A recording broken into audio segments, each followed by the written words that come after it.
Hello बच्चों, आशा करता हूँ कि आप स्वस्थ होंगे, मस्त होंगे और अपनी पढ़ाई अच्छे से कर रहे होंगे। तो बच्चों, आज हमें चैप्टर 7 कोऑर्डिनेट ज्योमेट्री में हमें क्वेश्चन फोर्थ को करना है। तो बच्चों, पहले क्वेश्चन फोर्थ को पढ़ लेते हैं।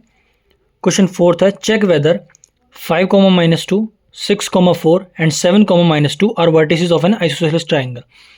तो बच्चों, इस क्वेश्चन में कहा गया है एक ट्राइंगल है जिसके तीनों जो वर्टिसेस हैं उनके पॉइंट्स आपको दिए गए हैं, उनके कोऑर्डिनेट्स आपको दिए गए हैं और आपको ये पता लगाना है कि क्या ये जो तीनों कोऑर्डिनेट्स दिए गए हैं इनके बेसिस पर कि क्या वो ट्राइंगल आपका आइसोसेलेस ट्राइंगल है। तो बच्चों, कोई भी ट्राइंगल आइसोसेलेस तब होता है जब उसकी कोई भी दो साइड्स जो हैं वो आपस में बराबर होती हैं।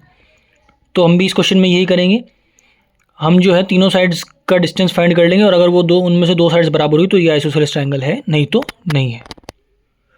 तो बच्चों, क्वेश्चन को सॉल्व करने के लिए हमने ट्राइंगल की वर्टिसेस को ए बी सी अज्यूम कर लिया है और तीनों पॉइंट्स को a equals to 5, -2, b equals to 6, 4 और c के कोऑर्डिनेट 7, -2 हमने मान लिए हैं। तो पहले हम ए बी का जो डिस्टेंस होगा ट्राइंगल की साइड का उसको निकाल लेते हैं कितना होगा।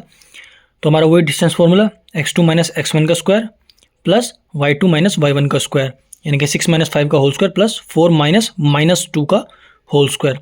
तो 6 - 5 का स्क्वायर आपका 1 हो जाएगा, 4 माइनस आपका यहाँ पर प्लस हो जाएगा, 4 और 2 6 का स्क्वायर आपका 36।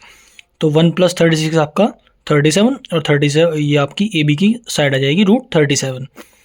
उसके बाद हम बी सी की जो साइड है उसकी लेंथ फाइंड कर लेते हैं। बी सी में भी हम यही फॉर्मूला लगाएंगे, x2 - x1 का स्क्वायर प्लस y2 - y1 का स्क्वायर, यानी कि 7 - 6 का होल स्क्वायर प्लस -2 - 4 का होल स्क्वायर और उनके ऊपर अंडर रूट। तो 7 - 6 आपका 1 हो गया, 1 का स्क्वायर आपका 1 ही होता है। -2 - 4 आपका माइनस का 6 हो जाएगा और -6 का स्क्वायर आपका 36 हो जाएगा। 36 + 1 आपका √37 आपकी बी सी की लेंथ भी आ जाएगी। अब दो साइड्स तो हमारी इक्वल आ गई, लेकिन हमें तीसरी साइड भी निकालनी पड़ेगी, क्योंकि अगर तीसरी साइड भी इक्वल आ गई तो ये आपका इक्विलेटरल ट्राइंगल हो जाएगा, ना कि आइसोसेलेस। तो तीसरी साइड में भी हम फॉर्मूला लगा देते हैं, x2 - x1 plus x2 - x1 का स्क्वायर प्लस y2 - y1 का स्क्वायर। तो देख लेते हैं, 7 - 5 का होल स्क्वायर प्लस -2 - -2 का होल स्क्वायर और उनके ऊपर अंडर रूट। तो 7 - 5 आपका 2 होता है, 2 का स्क्वायर आपका 4। अब यहाँ पर देखिए माइनस आपको प्लस बना देगा, तो प्लस का 2 और माइनस का 2 आपका 0 हो जाएगा, तो 0 का स्क्वायर आपका 0 ही होता है। तो 4 + 0 आपका 4 ही आएगा और 4 का अंडर रूट आपका 2 आ जाएगा। तो बच्चों, अब इन तीनों साइड्स की लेंथ निकालने के बाद हम ये कह सकते हैं कि इस क्वेश्चन में आपकी जो ए बी है वो बी सी के इक्वल है, लेकिन ये दोनों साइड्स ए सी के इक्वल नहीं है। तो जो इन वर्टिसेस से जो आपका ट्राइंगल बनेगा ए बी सी, वो आपका आइसोसेलेस ट्राइंगल होगा। तो बच्चों, अब हम अपने क्वेश्चन फिफ्थ को चेक कर लेते हैं।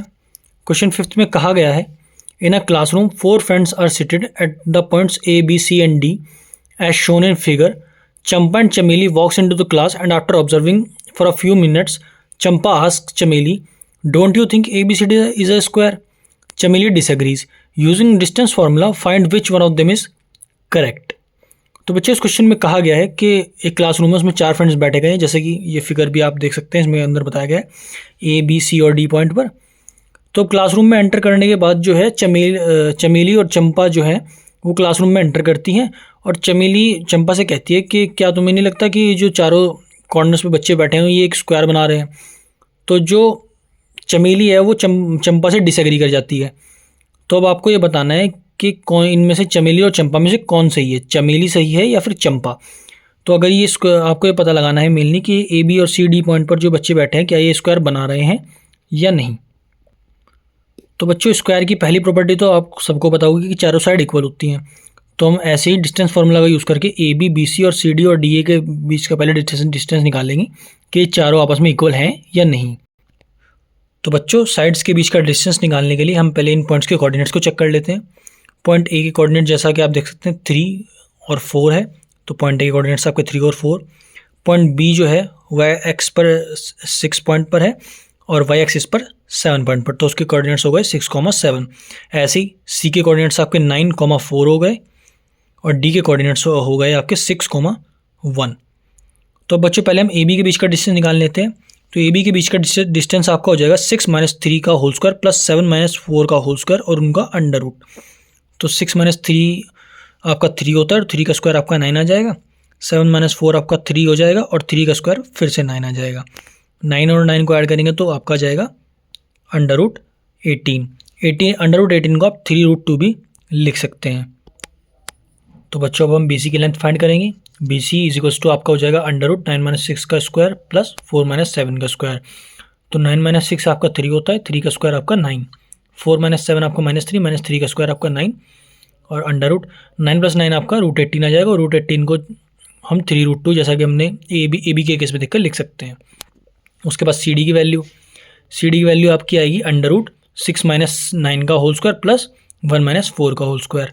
तो 6 - 9 आपका -3 का स्क्वायर आपका 9, 1 - 4 आपका फिर से -3 और -3 का स्क्वायर आपका 9, 9 + 9 आपका 18 हो जाएगा। और √18 को हम 3√2 लिख सकते हैं। उसी प्रकार हम AD को चेक करेंगे। AD की वैल्यू आपकी आ जाएगी √3 - 6 का होल स्क्वायर प्लस 4 - 1 का होल स्क्वायर। तो 3 - 6 आपका -3 का स्क्वायर आपका 9, 4 - 1 आपका 3 का स्क्वायर आपका 9, 9 + 9 आपका फिर 18 आ जाएगा।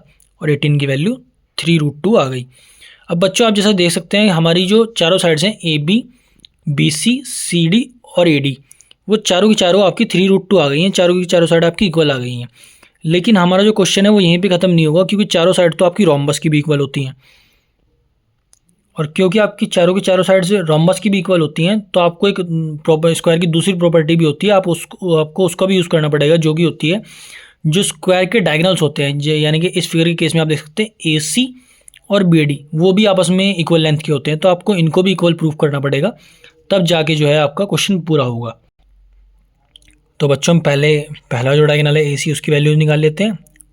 तो उसकी वैल्यूज आ जाएगी आपकी √9 - 3 का होल स्क्वायर प्लस 4 - 4 का होल स्क्वायर। 9 - 3 आपका 6 होता है, 6 का स्क्वायर आपका 36, 4 - 4 आपका 0 हो जाएगा, 0 का स्क्वायर तो 0 ही होता है। तो 36 + 0 आपका 36, और 36 का अंडर रूट आपको पता है कि 6 होता है। उसके बाद हम BD जो डायगोनल है उसकी लेंथ को देखते हैं। BD डायगोनल की लेंथ आ जाएगी आपकी √6 - 6 का होल स्क्वायर प्लस 1 - 7 का होल स्क्वायर। तो 6 - 6 आपका 0, 0 का स्क्वायर आपका 0, 1 - 7 आपका -6 आ जाएगा, -6 का स्क्वायर आपका 36। तो 36 + 0 36, और उसका अंडर रूट आपका 6 ही आ गया।